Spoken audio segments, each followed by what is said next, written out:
जगातील अशी कोणती देवी आहे जिच्या मूर्तीला पुरुषाप्रमाणे मिशा आहे? ज्या देवीचा वचन पाहून महाभयंकर राक्षस सुद्धा थरारक कापायचे, पण आपल्या भक्तांसाठी जी केवळ एक आई आहे, जिथे आजही विस्तव नसताना दुधाला उळकी फुटते आणि जिथे राक्षसांना दिलेले वचन आजही पाळलं जातं. ही कथा आहे कर्नाटकच्या बेळगाव जिल्ह्यातील रायबाग तालुक्यातील चिंचली गावातील आई मायका देवीची. आज आपण एका अशा शक्तिपीठाचा प्रवास करणार आहोत जिथे विज्ञान संपतं आणि भक्तीचा अथांग सागर सुरू होतो. नमस्कार मित्रांनो, स्वागत आहे तुमचं डी मराठीवर. मायका देवी म्हणजे दुसरी तिसरी कोणी नसून साक्षात आदिमाया, शक्ती आणि महाकाली आहे. या कथेची सुरुवात होते कोकणातून. प्राचीन काळी कोकणाच्या निसर्गरम्य परिसरात कीड आणि कीट नावाचे दोन अत्यंत क्रूर राक्षस राहत होते. त्यांनी कठोर तपस्या करून देवांकडून अनेक वरदान मिळवलं होतं, पण शक्ती मिळाल्यावर उन्मत्त झाले. त्याने ऋषीमुनींचा छळ सुरू केला, देवपूजा बंद पाडली आणि सर्वत्र हाहाकार माजवला. जेव्हा या राक्षसांचा अन्याय सहनशक्तीपेक्षा पलीकडे गेला, तेव्हा सर्व देवांनी आणि पीडित मानवांनी अधिमाया शक्तीचा धावा केला. भक्तांच्या हाकेला ओ देऊन देवीने महाकालीचे रौद्र रूप धारण केले. तिचे हे रूप इतकं विशाल होतं की तिने टाकलेल्या एका पावलाने पृथ्वीला भोग पडत होत्या. कीड आणि कीट राक्षसाचा वध आणि चिंचलीत आगमन. महाकालीला पाहताच कीड आणि कीट राक्षस जीवाच्या भयाने पळू लागले.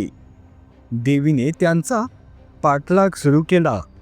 हा पाठलाग कोकणातून सुरू होऊन थेट कर्नाटकच्या सीमेवरील रायबाग तालुक्यातील चिंचलीच्या मळावर येऊन थांबला. तिथे देवी आणि राक्षसांमध्ये घनघोर युद्ध झालं. अखेर देवीच्या प्रहाराने दोन्ही राक्षस मरणपण्य अवस्थेत जमिनीवर कोसळले. मरताना त्यांनी देवीकडे एक शेवटची इच्छा व्यक्त केली.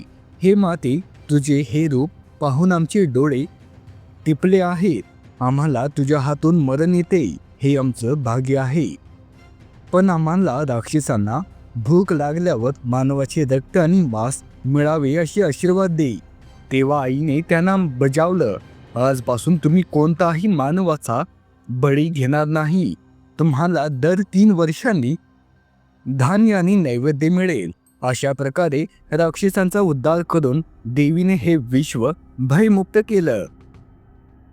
मायाका हे नाव कसं पडलं? राक्षसांचा वध केल्यानंतर देवीला या चिंचली गावातच वास्तव्य करायचं होतं. तिला आपल्या भक्तांवर आईप्रमाणे प्रेम करायचं होतं. कानडी भाषेत माय म्हणजे आई आणि अक्का म्हणजे मोठी बहीण. भक्तांवर माया करणारी आणि संकटात पाठीशी उभी राहणारी ही माया अक्का म्हणजेच मायाका म्हणून ओळखली जाऊ लागली. हिरी देवीची अट आणि ग्रामदेवतेचा मान. चिंचली गावात राहण्यापूर्वी महाकालीने तिथली मूळ ग्रामदेवता हिरा देवीची परवानगी मागितली. हिरा देवी ही सुद्धा आदिमाया शक्तीचाच एक अंश होता. तिने महाकालीला गावात राहण्याची परवानगी दिली, पण 2 अटी घातल्या. एक, पहिला मान दर्शन माझा आणि मग दुसरा तुझा. 2, पहिला नैवेद्य माझा आणि दुसरा तुझा. आजही हजारो वर्षांची ही परंपरा कायम आहे. चिंचलीला जाणाऱ्या प्रत्येक भक्त आणि हिरा देवीची दर्शन घेतो आणि मगच मायका देवीच्या चरणी नतमस्तक होतो. देवीच्या मिशांचे रहस्य. चिंचलीच्या मंदिरात गेल्यावर सर्वात आधी लक्ष वेधून घेते ती म्हणजे देवीच्या चेहऱ्यावरील मिशा. देवीच्या मूर्तीला मिशा का, यामागे एक आध्यात्मिक कारण आहे. युद्धाच्या वेळी जेव्हा महाकाली राक्षसांची लढत होती, तेव्हा भगवान विष्णूंनी आपली एक विशेष शक्ती देवीला प्रदान केली होती. विष्णूच्या त्या अंशामुळे आणि शक्तीमुळे देवीच्या स्वरूपात पुरुषी तेजाचे मिश्रण झाले, ज्याचे प्रतीक म्हणून देवीला मिशा आहेत. हे रूप देवीचे रौद्र आणि शक्तिशाली स्वरूप आहे. कलियुगातील जिवंत चमत्कार.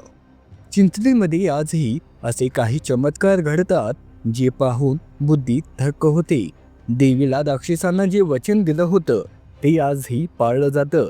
दर 3 वर्षांनी राक्षसांच्या मंदिरात 2 मोठे डेऱ्यांमध्ये धान्य, ज्वारी आणि दूध भरून ठेवलं जातं. आश्चर्याची गोष्ट म्हणजे 2 दिवसांनी जेव्हा हे डेरे उघडले जाते तेव्हा विस्तव किंवा आग नसतानाही त्यातील दुधाला जोरात उकळी फुटलेली दिसते आणि धान्य शिजलेले असते. हा चमत्कार पाहण्यासाठी लाखो लोक गर्दी करतात. भक्ती आणि परंपरा. देवीचा वार रविवार आहे. पौर्णिमेला येथे भक्तांचा महासागर लोटतो.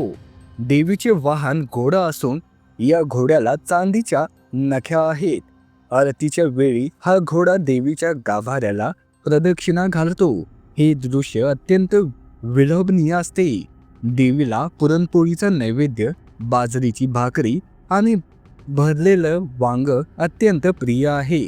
फेब्रुवारी महिन्यात चिंचलीत मोठी यात्रा भरते. विशेषतः धनगर समाज आणि महाराष्ट्रातील लाखो भाविक या आपल्या कुलदेवतेच्या दर्शनासाठी तिथे जातात. असं म्हटलं जातं, तुम्ही जगात कुठेही असा तर जर तुमच्या कपाळावर मायका देवीचं भंडारा असेल आणि मनात श्रद्धा असेल तर ती आई वाऱ्याच्या वेगाने धावून येते. चिंचलीची मायका देवी ही एक मूर्ती नसून लाखो भक्तांचा आधारवड आहे.